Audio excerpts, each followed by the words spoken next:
Bienvenue sur La Voie de la Nutrition, le podcast qui vous dit tout sur la nutrition et le bien-être. Je suis Julia, diététicienne nutritionniste, et je suis là pour vous partager mes connaissances et vous parler des sujets qui vous intéressent. Nous avons déjà abordé différentes notions de diététique et de nutrition, les grands principes de fonctionnement de notre corps. Il est temps de se pencher sur les stars de nos assiettes, les aliments. Et plus précisément, les aliments dits santé, les super-aliments. Ceux qui enfilent une cape pour vous sauver de votre vie stressante et déséquilibrée, mais aussi les aliments devenus incontournables dans le healthy lifestyle. Enfin, ceux que les grands patrons de l'industrie agroalimentaire veulent nous faire croire comme étant indispensables à une vie plus belle.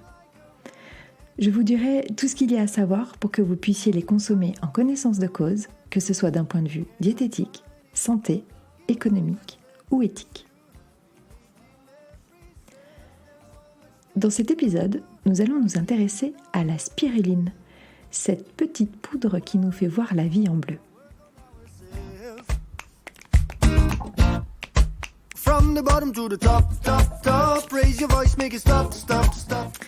Alors, la spiruline, qu'est-ce que c'est ? D'où vient-elle et à quoi sert-elle ? En général, nous pensons qu'elle nous vient du milieu marin et qu'elle appartient à la formidable famille des algues. Vous vous doutez bien à cet instant que du coup, il n'en est rien. Enfin, pas vraiment. La spiruline n'est donc ni une algue, ni une plante, ou encore un légume. Et oui, comme pour les petits pois, ce n'est pas parce que c'est vert que c'est un légume. La spiruline est en fait une bactérie microscopique. C'est même ce que l'on appelle une cyanobactérie, d'où sa couleur vert-bleu, qui se développe dans un milieu aquatique et qui ressemble à une espèce de boue vaseuse. Et là, je sais que j'en ai perdu quelques-uns, mais continuez à écouter, ces vertus pourraient vous faire oublier cette vision peu ragoûtante.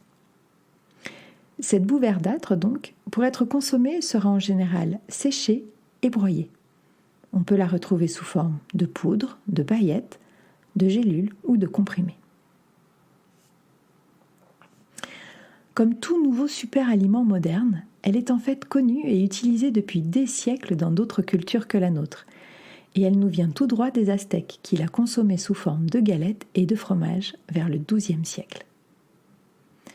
On en trouve aussi des traces quelques siècles avant, vers le Tchad, où la population en aurait consommé de façon quotidienne et importante. On parle de 40 grammes par jour et par personne. Et qui faisait donc partie de l'alimentation de base de ces populations. Surtout, pense-t-on, lors des années à mauvaise récolte. Mais qu'est-ce qui la rend si spéciale ? Eh bien, la spiruline contient de 60 à 70% de protéines hautement biodisponibles pour nos petits êtres humains. Le soja et la viande en contiennent 2 à 3 fois moins. Attention, restons cohérents et ramenons cela à la consommation quotidienne de quelques grammes. C'est une championne pour les vitamines du groupe B, le bêta-carotène, le fer, mais aussi les oligo-éléments et les minéraux comme le magnésium, le zinc, le calcium et j'en passe. Mais à quoi sert-elle ? C'est un véritable booster pour les organismes fatigués et malmenés, que ce soit pour les grands stressés, les sportifs, les veggies, en particulier les véganes, ou tout simplement les gens qui vivent à 1000 à l'heure. De nombreux effets sont à l'étude, et la spiruline pourrait agir sur la santé du foie, et notamment sur le mauvais taux de cholestérol, sur celle de l'estomac, en améliorant la digestion. Elle aiderait aussi à réguler la glycémie, donc le taux de sucre dans le sang. Important non seulement pour les personnes diabétiques, mais aussi les personnes sensibles aux hypoglycémies, et donc aux fringales et coups de pompe d'après-manger ou de fin d'après-midi. Elle aurait un rôle anti-inflammatoire et antioxydant, donc protecteur de nos cellules, et un effet anti-fatigue en stimulant notre système immunitaire. Elle aiderait à combler des carences en micronutriments comme le fer. Elle agirait aussi sur certains virus ou bactéries, mais on ne s'emballe pas, ce n'est pas une nouvelle arme anti-Covid.